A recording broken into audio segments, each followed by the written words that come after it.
Tonight in Foxborough, Massachusetts, Gillette Stadium hosts a World Cup quarterfinal that will likely sound like a hostile away match for the tournament favorites. To understand how this matchup actually works on the pitch, we have to look at two massive absences. France and Morocco are both walking into this game without their most critical tactical pieces. Aurélien Tchouaméni, the defensive anchor of the French midfield, has an unrecovered adductor injury and is entirely ruled out. The structure France relied on to reach the quarterfinals is gone, but France still possesses extraordinary offensive power. Kylian Mbappé remains the most dangerous individual player in this tournament. This data visualization tracks Mbappé's pursuit of history.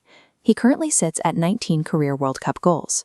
He needs exactly one strike tonight to tie Lionel Messi's all-time record of 20. We are looking at a collision between a wounded tactical system and an unstoppable forward driving toward a historic milestone. On the other side, Morocco arrives with a 34-match unbeaten streak. They have already eliminated more World Cup knockout opponents than any other African nation in the history of the sport, and the crowd in Boston tonight will overwhelmingly back them, creating an immense psychological advantage. The immediate reference point for this fixture is the 2022 World Cup semi-final, which France won 2-0. However, relying on that Qatar result ignores the current reality. Morocco's new manager, Wabi, carries zero mental baggage from that defeat, and both rosters have evolved significantly over the last 4 years. France has overwhelmed opponents through sheer volume, scoring 14 goals in 5 games. Morocco relies on collective defensive resilience to choke out high-scoring teams. The tactical data from 2022 is obsolete. Tonight's outcome depends entirely on how two very different squads manage their immediate injury crises. France is the first team in World Cup history to score 3 or more goals in 5 consecutive games. They achieve this by using extreme width, stretching defenses horizontally with Ousmane Dembélé and Désiré Doué.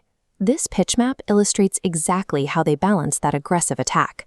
Aurélien Tchouaméni operates as the defensive brain, perfectly positioning himself to block entry into the half spaces, the critical zones just outside the penalty box. With Tchouaméni out, the responsibility falls to his replacement, Manu Kone, a talented and physical midfielder. Returning to the map, we see Kone's flaw. His scanning is aggressive and less structured. Stepping up to press, he vacates those half spaces, leaving them exposed. This lack of discipline creates a recurring spatial gap that technical teams actively hunt. France's attack now has to outscore a structural leak in their own midfield, a problem they haven't had to solve yet in this tournament. Morocco has their own devastating problem.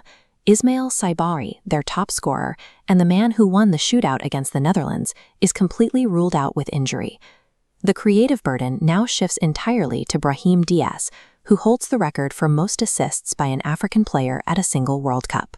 But Morocco's survival relies on the most crucial individual matchup, Achraf Hakimi defending Kylian Mbappé.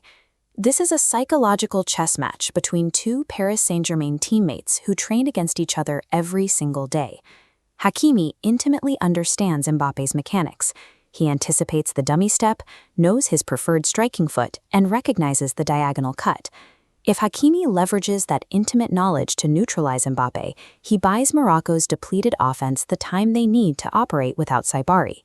When that offense pushes forward, the critical piece is Azzedine Ounahi, Morocco's most technically complete midfielder.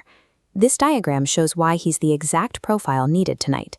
Ounahi naturally drifts into the half spaces that Kone's aggressive positioning leaves unguarded. The player who dictates the action in this specific geographic zone ultimately controls the tempo of the entire match. If both teams neutralize each other in open play, the stalemate breaks down to dang-ball mathematics. France holds a physical advantage in the air, using Michael Olise's corners to target the sheer height of Saliba and Upamecano. Morocco counters with precision routines, relying on Hakimi's delivery to set up late driving headers. Referee Michael Oliver historically shows medium strictness and few red cards. Heavy physical contact inside the penalty area will likely go unpunished. If open play yields nothing, the team that mathematically optimizes their set pieces will secure the semifinal. This dashboard displays the AI match probabilities for regular time.